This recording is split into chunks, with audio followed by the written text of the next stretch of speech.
요즘 배달 시장 할 말 너무 많죠. 이젠 포장까지도 수수료를 받는다고 하니까 진짜 말도 많고 탈도 많습니다. 유튜브나 기사를 보면 배민에 대한 분노부터 수수료 정책 비판에 자영업자 다 망한다는 이야기까지 비판적인 컨텐츠가 넘쳐나더라고요. 그래서 저도 이번엔 초반부터 시원하게 욕하면서 시작을 해볼까 했는데요. 사실 농담이고요. 그런 영상이 요즘 좀 조회수가 잘 나오기는 하죠. 그런데 아시다시피 같이 욕을 하다 보면 그 순간은 속이 시원할 순 있어도 바뀌는 건 아무것도 없잖아요. 오히려 더 씁쓸하기만 하고요. 배달앱이 수수료를 올리던 말던 여전히 장사를 해야 하는 분들도 많기 때문에 이러한 현실 속에서 어떻게 돈을 벌 수 있을지를 고민을 해봐야겠죠. 그래서 오늘은 분노 대신 지금 이러한 배달 구도 속에서 우리가 진짜 집중해야 할 방향성에 대한 해답을 모색해보고자 해요. 따라서 이번 영상에서는요. 첫 번째, 배민이 포장 수수료를 도입한 진짜 이유와 그게 앞으로 시장에 미칠 영향은 무엇일지, 그리고 두 번째, 돈 버는 배달 구조의 본질은 무엇인지, 이 두 가지를 중점적으로 정리를 해보고자 합니다. 배달 장소로 도저히 수익이 안 난다, 팔면 팔수록 손해보는 기분이다 라고 느끼는 분들이시라면 이번 영상 진짜 도움 되실 거니까요. 영상 끝까지 집중 부탁드릴게요. 먼저 이번 사태에서 우리가 꼭 짚어봐야 할 건 단순한 수수료 인상이 아니에요. 진짜 무서운 건 바로 싱크홀 효과입니다. 요즘 배달앱 구조를 보면 홍보부터 주문 접수, 정산, 포장, 배달까지 모든 흐름이 배달 플랫폼 안에서 이루어지고 있잖아요. 아마 처음엔 편했을 거예요. 하지만 플랫폼 의존도가 점점 높아지면서 한번 들어가면 빠져나오기 어려운 구조가 되는 거죠. 모든 걸 해결해 주는 듯 하지만 사실상 나오기 힘든 깊은 싱크홀이나 다름이 없어요. 배민이 싫으면 탈퇴하고 다른 앱 쓰면 되지 않나요? 라고 하실 수도 있는데 말처럼 그리 간단하진 않습니다. 일단 배달의 민족은 2025년 기준 점유율 57%로 업계 1위예요. 이 말인즉슨 배민에서 탈퇴하는 순간 곧바로 노출이 확 줄고 매출도 당연히 타격을 받을 수밖에 없다는 얘기겠죠. 소비자도 마찬가지예요. 배민 너무해 하면서도 이미 주어진 혜택, 멤버십, 그리고 익숙하고 편한 시스템 때문에 결국 기존 앱을 계속 쓰게 되거든요. 이게 바로 자영업자가 선택권이 사라지는 시장이 될 수밖에 없는 이유이고 배민도 그걸 잘 알기 때문에 포장 수수료를 도입할 수 있었던 거고요. 게다가 배달의 민족의 모기업인 독일 기업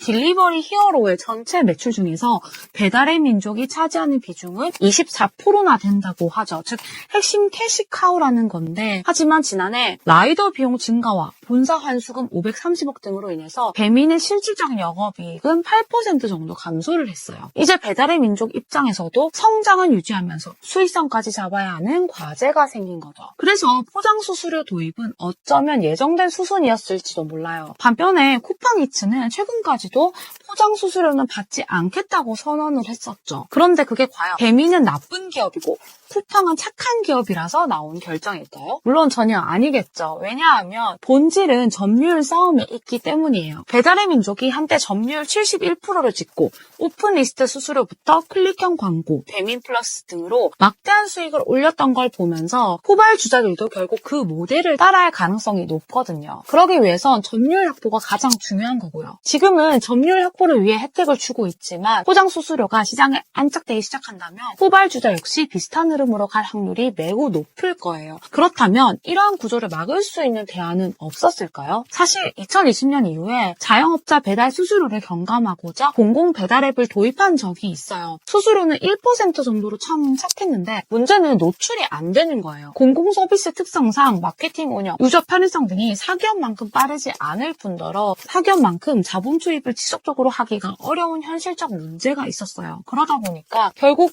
소비자와 공식자 모두 외면을 했고 결국 절반 이상 폐지되거나 운영이 중단된 상태인 거죠. 그래서 지금은 사실상 사기업 중심의 독과점 구조를 막을 수 있는 대안이 부재한 상황이고요. 당분간 이 문제를 쉽게 해결하기는 어려워 보입니다. 그렇기 때문에 결국 지금 자영업자들이 처한 진짜 문제는 수수료가 아니라 배달앱에 과도하게 의존하고 있는 구조 그 자체이고요. 이 구조가 바뀌지 않는다면 앞으로도 계속 배달 플랫폼의 정책이 계속 좌지우지 될 수밖에 없을 거예요. 그렇다면 이러한 구조 속에서도 궁극적으로 돈을 벌 수 있는 배달 장사 구조의 본질은 과연 무엇일까요? 저랑 실제로 마케팅을 진행했던 대표님의 이야기인데요. 근처 가게랑 배달 전쟁이 붙은 거예요.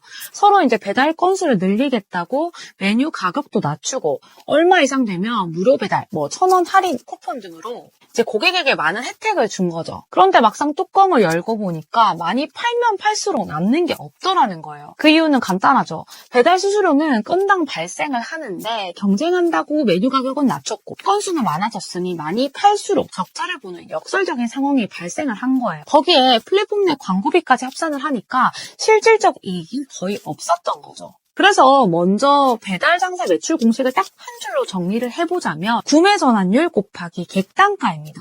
그럼 이 공식을 기준으로 돈 버는 배달 구조의 본질을 두 가지로 말씀드려 볼게요. 첫 번째는 구매 전환율과 객단가를 높인다예요. 여기서 구매 전환율은 노출에서 클릭, 그리고 클릭에서 주문으로 이어지는 비율인데요. 보통 배달 매출이 안 오르는 매장은 크게 두 가지로 분류할 수가 있어요. 첫째는 광고비든 나가는데 주문이 없어요 라고 말하는 케이스인데 그 이유는 클릭은 되지만 주문으로 전환될 만한 요소가 부족하기 때문이에요. 그리고 또 하나의 경우는 주문으로 이어지기는 하는데 객단가가 낮아서 배달료와 수수료 비율이 상대적으로 큰 경우입니다. 이런 경우도 실제 남는 돈이 매우 적어요. 그래서 단편적으로 주문으로 전환할 수 있는 장치를 곳곳에 배치해서 전환율이 2배만 높아져도 고객 유입이 2배, 주문도 2배로 상승할 수 있다는 거고 전체 매출 역시 2배 이상 상승할 수 있다는 거겠죠. 물론 여기서 주문 건수가 늘어서 수수료가 늘어나는 문제가 있을 수가 있는데요. 그래서 돈을 벌기 위한 배달 장사 구조의 본질 두 번째는 바로 수수료 해칭 구조를 짜는 것입니다. 여기서 해칭은 이제 상세를 한다는 건데요. 이 두 가지를 예를 들어서 한번 말씀을 드려볼게요. A 매장에서 10,000원짜리 메뉴 한 건이 들어왔다면 중개 수수료가 6.8%니까 한 680원, 결제 수수료 3.3% 330원, 배달 팁 3,400원으로 잡았을 때 총 4,500원 정도가 빠져나가죠. 수수료와 배달비로만 이미 45%가 빠지는 거고요.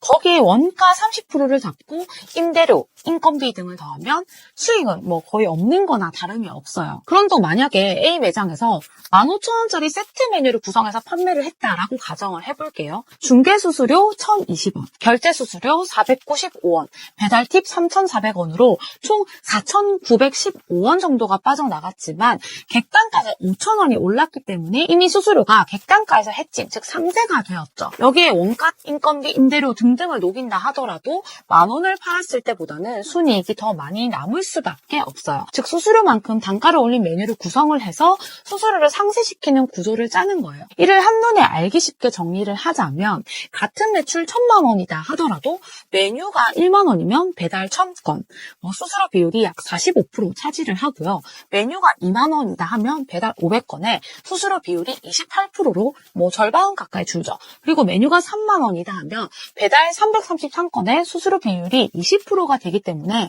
객단가가 올라가면 갈수록 남는 돈이 늘어나는 구조가 될 수밖에 없어요. 즉 커피 500잔 파는 것보다도 커피랑 베이글 세트를 만들어서 250개를 파는 것이 더 유리하다는 거죠. 따라서 돈 버는 배달 장사의 본질적 구조를 다시 정리를 하자면 첫 번째, 전환 장치를 배치를 해서 클릭에서 주문으로 전환하는 전환율을 높이는 것. 두 번째, 객단가를 높일 수 있도록 메뉴를 재구성하는 것.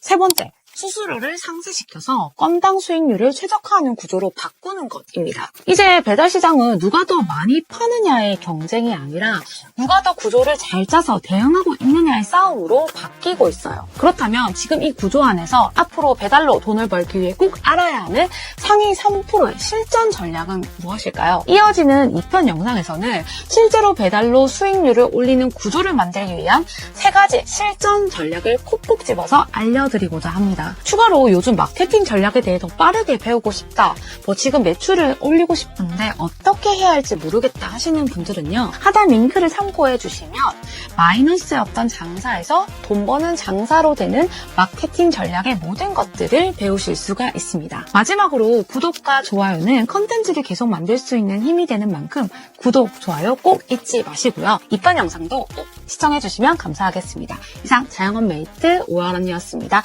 오늘 하루도 화이팅 하세요. 감사합니다.